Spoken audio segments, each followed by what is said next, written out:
Shalom, shalom, everybody. It is Wednesday, July the 8th, 2020. It's the 17th day of the fourth Hebrew month. And if you are new to my channel, my name is Daniel Lee. I live here in beautiful, today very rainy, drippy Juneau, Alaska. And my mission statement is very clear. I preach and teach the Hebrew Jewish roots of the Christian faith on my website, spiritandtorah.com. I exalt Yahshua, Jesus Christ of Nazareth. He is the only way, truth, and life.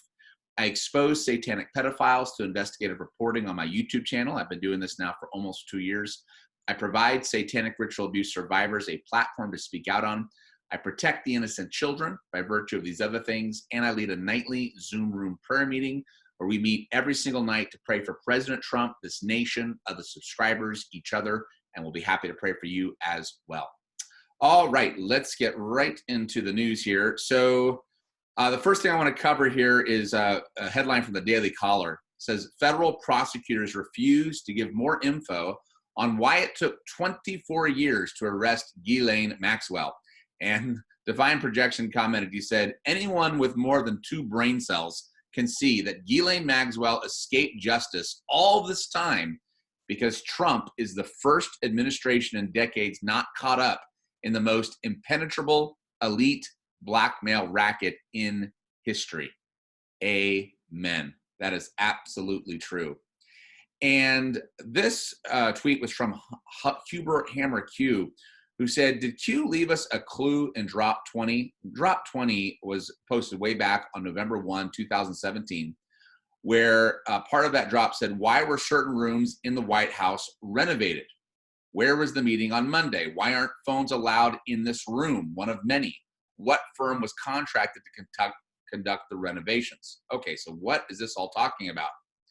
So there's a letter to Mr. Jeffrey Epstein. This is dated October 4th, 1993. It says, Dear Mr. Epstein, this letter acknowledges the receipt from Mr. A. Paul Prosperi of your check dated September 29th, 1993, in the sum of $10,000 made payable to this association.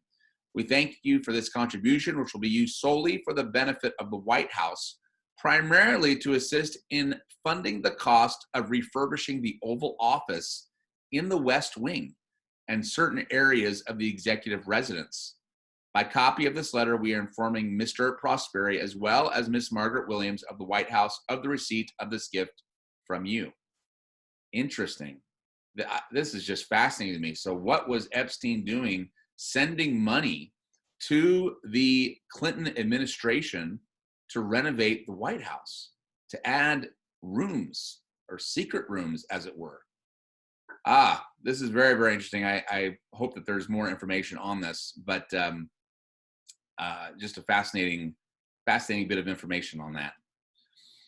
Now, this is from the Daily Mail US exclusive. Ghislaine Maxwell has been placed in a 14-day COVID isolation at the Brooklyn jail. Now, this is very, very suspicious because some of you may have seen that Photoshopped article dated in the future, July 11th, that said Ghislaine Maxwell died in jail from COVID-19. And it was tracked down to a satire website. But now, all of a sudden, she has been moved to isolation at this Brooklyn jail. It's the same jail where Jeffrey Epstein was.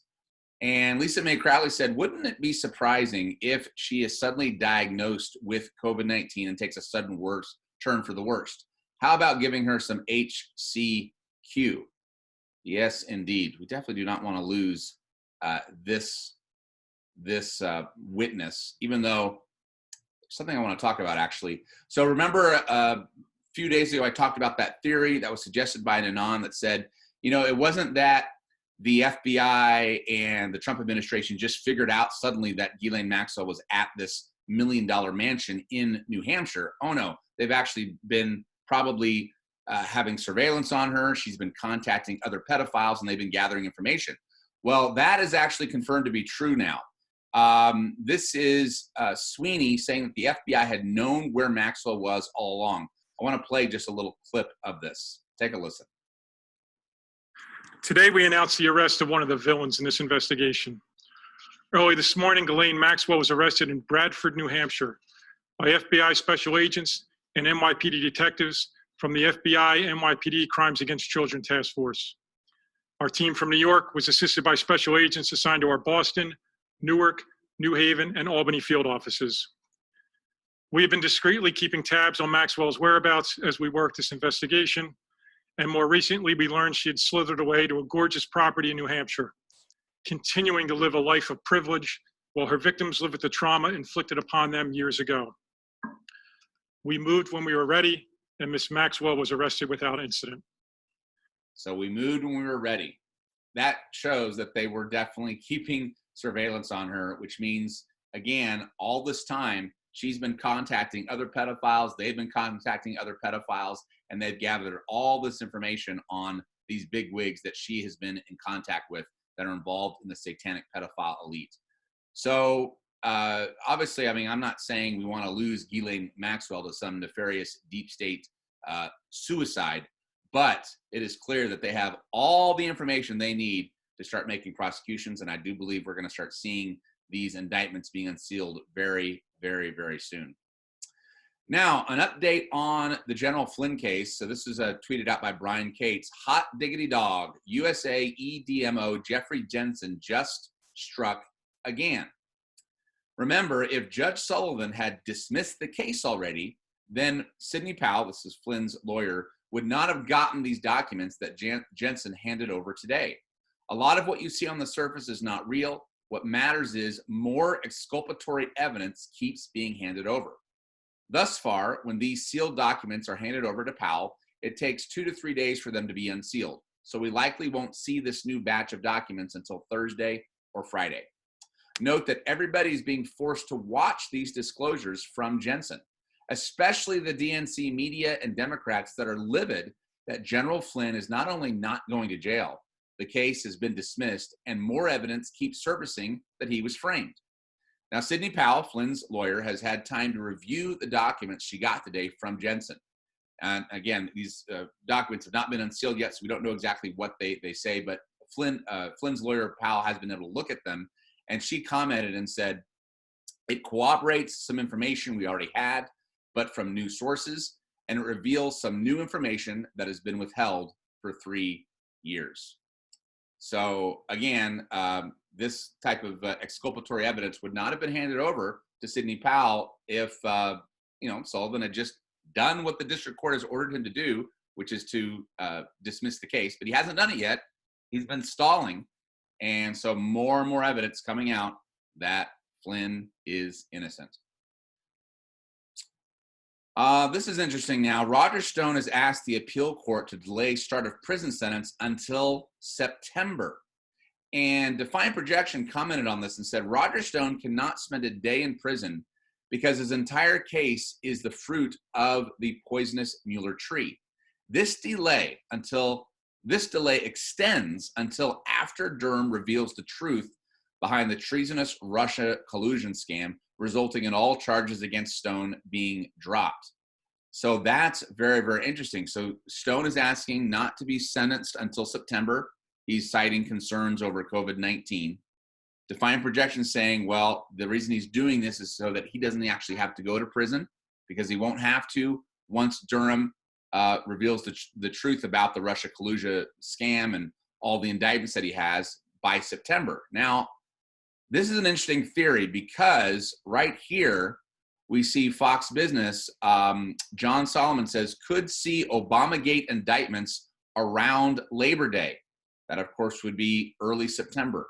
This is according to John Solomon. This is a 5.5-minute video. I'll link this below so you guys can watch this if you'd like. But that's what John Solomon's saying, is that we could see the Obamagate indictments around Labor Day. Hallelujah. Hallelujah. So this is very, very exciting. We could just be weeks away from Durham beginning to, remember, Durham's not coming out with a report. Durham is coming out with unsealed indictments. That's what he's coming out with. Hallelujah. All right, this is an interesting piece of news. Shannon Bream tweeted out, breaking, SCOTUS confirms that Chief Justice Roberts was hospitalized overnight after a fall back on June the 21st. The injury required sutures. His doctors ruled out a seizure. They believe the fall was likely due to lightheadedness caused by dehydration. And then Method says, impending resignation, eh? Oh, I have long wondered how Chief Justice John Roberts is going to be removed, because he needs to be removed. This guy is absolutely not on the side of President Trump in any way. He consistently rules with the liberal justices. And now with this piece of news, I wonder what's going to happen. I have to keep an eye on that. All right, this was tweeted out by Donald Trump yesterday. The case fatality rate of COVID-19. The case fatality rate is the ratio between confirmed deaths and confirmed cases. And you can see the United States is far below, France, the United Kingdom, and Italy, and even below Germany. And it looks like just recently here, as of July 5th, 2020, it's pretty much flatlined and going down. So again, the mortality rate as compared to the actual cases just continues to plummet. And again, the mainstream media is not talking about that at all. The president has officially, the Trump administration has officially withdrawn the United States from the WHO. I reported on this several weeks ago when President Trump first announced this. Well, it is officially happening. And the mainstream media, of course, is going crazy. And even Nancy Pelosi, she tweeted out, the president's official withdrawal of the U.S. from the World Health Organization is an act of true senselessness, as WHO coordinates the global fight against COVID-19, blah, blah, blah, blah, blah. So I love Define Projection's response to this. He said, the World Health Organization is nothing but an extension of the criminal globalist deep state eugenics program that began with the Nazis and continues to this day. It used to poison, experiment on, and nefariously control the population. But Trump saved us. Yes, absolutely. Absolutely true. Now, this article is very interesting. This is published on July 7th, 2020, yesterday, from antiwar.com. It's called Key U.S. Ally Indicted for Organ Trade Murder Scheme. I'm just going to read. This is a very, very long story. I just want to read the first two paragraphs here to give you guys a taste of what this is about. When President Clinton dropped 23,000 bombs on what was left of Yugoslavia in 1999, and NATO invaded and occupied the Yugoslav province of Kosovo, U.S. officials presented the war to the American public as a, quote, humanitarian intervention to protect Kosovo's majority ethnic Albanian population from genocide at the hands of Yugoslav President Slobodan Milosevic. That narrative has been unraveling piece by piece ever since. In 2008, an international prosecutor, Carla Del Ponte, accused U.S.-backed Prime Minister Hashim Thaçi of Kosovo of using the U.S. bombing campaign as cover to murder hundreds of people to sell their internal organs on the international transplant market. Del Ponte's charges seemed almost too ghoulish to be true, but on June 24th, Thaçi, now president of Kosovo, and 9 other former leaders of the CIA-backed Kosovo Liberation Army, the KLA, were finally indicted for these 20-year-old crimes by a special war crimes court at The Hague. So I wanted to highlight this again because I've long talked about the organ trafficking that have been going on, how it's connected to the satanic pedophilia and the child sex trafficking. And I mean, this involves Bill Clinton. It involves our own CIA. It involves all of this nefarious activity that was going on during this bombing of Yugoslavia, of Kosovo back in the late 90s. So very, very interesting stuff, and I'll link this below the video. Now, I'll finally conclude with this. Justin, Epstein Island cavorting pedophile has no respect for people who don't wear masks. Yeah, did you guys see this? So now Tom Hanks is out there saying, if you can't wear a mask and wash your hands and social distance, I've got no respect for you. Hollywood actor Tom Hanks speaks out on his thoughts about preventing the spread of coronavirus. I'm not going to play his drivel here. But yeah, Tom, we know that you are likely involved with the murder of Isaac Cappy. We know that you're a satanic pedophile, and we know that justice is soon to come upon your head. So we're not going to listen to you about what we should or shouldn't do in terms of protecting ourselves from this virus. All right. If you like what I'm doing, if you appreciate what I'm doing, if you think I'm working hard and I deserve to be paid, this is my full-time career, which I love. I love, love, love doing what I do. So if you want to help me out, the easiest way to do so is through my PayPal. That is a link right below this video. That's the easiest way to send me a donation. I also have a Patreon. That's a link below the video as well. The way that works is you click on it, you can pledge any monthly amount you'd like, and then that amount is taken out of your bank account at the beginning of each month. If you're old school and you don't want to use the internet to send a donation, that's fine. I also have a P.O. box that's located below the video as well, and you can send me a donation through good old-fashioned snail mail. If you have a prayer request and you want our prayer team to pray for you, we will do so. Just make sure you email me. My email is in the description box below the video as well. You do have to unfold the description box. There's different ways to do that. Scroll down through the links. You'll eventually find my email address. Email me your prayer request. I'll get it to our prayer team, and we will pray for you. All right, guys, thank you so much for all your love, all your support, all your prayers, and I will have some more news later today. Shalom, shalom.